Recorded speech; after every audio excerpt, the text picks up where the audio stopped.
Pacific ocean धरती पर पानी का सबसे बड़ा हिस्सा है। यह हमारे प्लैनेट की सरफेस एरिया के 80% से भी ज्यादा कवर करता है। मतलब सारे कॉन्टिनेंट्स मिलाकर भी इसे छूते हैं। पैसिफिक नॉर्थ में आर्कटिक ओशन से लेकर साउथ में सादर्न ओशन तक फैला है। ईस्ट में अमेरिका और वेस्ट में एशिया और ऑस्ट्रेलिया तक। पैसिफिक नाम पोर्चुगीज एक्सप्लोरर फर्डिनांड मैजेलन ने दिया था। उन्होंने इसे मार पैसिफिको कहा, जिसका मतलब होता है शांति वाला समुंदर। लेकिन पैसिफिक में कई बार तेज तूफान और नेचुरल डिजास्टर्स भी आते हैं। नाम के बावजूद पैसिफिक में एनर्जी बहुत ज्यादा है। इसके नीचे रिंग ऑफ फायर है। यहाँ पर अक्सर अर्थक्वेक्स और वोल्केनोज आते रहते हैं। ये ह्यूमन नेचर की पावर दिखाते हैं। सदियों से लोग पैसिफिक ओशन की तरफ अट्रैक्ट होते रहे हैं। पहले पोलिनेशियन एक्सप्लोरर्स ने सर्फ स्टार्स, करंट्स और अपने पुराने ज्ञान से इसमें नेविगेट किया था। उनके सफर आज भी ह्यूमन एक्सप्लोरेशन के सबसे बड़े फीट्स में से एक हैं। यूरोपियन एक्सप्लोरर्स जैसे फर्डिनांड मैजेलन और जेम्स कुक ने पैसिफिक को क्रॉस किया और आइलैंड्स और कोस्टलाइंस की मैप्स बनाए। इन डिस्कवरीज से ट्रेड के नए रूट्स खुले और वर्ल्ड की समझ बढ़ी। पैसिफिक ओशन अपनी गहराइयों में कई सीक्रेट्स छुपाए हुए है। मरियाना ट्रेंच धरती का सबसे गहरा पॉइंट माउंट एवरेस्ट से भी ज्यादा गहरा है। इन गहराइयों को एक्सप्लोर करने से हमें नए और अजीब क्रीचर्स मिलते हैं।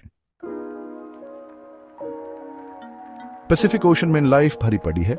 कोरल रीफ्स रंग बिरंगी मछलियों से भरे, कई स्पीशीज को खाना और शेल्टर देते हैं। वेल्स इसके बड़े फसलों में माइग्रेट करते हैं। लाखों लोग खाने और रोजगार के लिए पैसिफिक पर डिपेंड करते हैं। पैसिफिक के आसपास के कई देशों के लिए फिशिंग एक बड़ा इंडस्ट्री है, लेकिन पैसिफिक ओशन की हेल्थ खतरे में है। लैंड से होने वाला पोल्यूशन मरीन लाइफ को नुकसान पहुंचा रहा है। प्लास्टिक ह्यूमन ओशंस को बर्बाद कर रहे हैं। वाइल्ड लाइफ और इकोसिस्टम्स को नुकसान पहुंचा रहे हैं।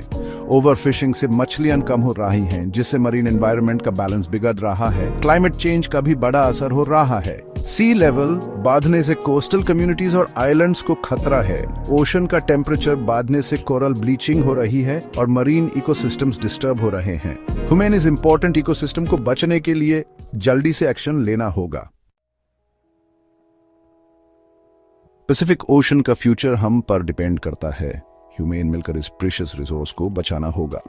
सिंगल यूज प्लास्टिक्स का यूज कम करना बहुत इंपॉर्टेंट है। सस्टेनेबल फिशिंग प्रैक्टिसेस को सपोर्ट करना जरूरी है ताकि फ्यूचर में हेल्थी फिश पॉपुलेशंस रहें। इंटरनेशनल कोऑपरेशन पैसिफिक के चैलेंजेस से निपटने के लिए जरूरी है। नॉलेज, रिसोर्सेज और टेक्नोलॉजी शेयर करके हम इस बेड ओशन को फ्यूचर जनरेशंस के लिए बचा सकते हैं।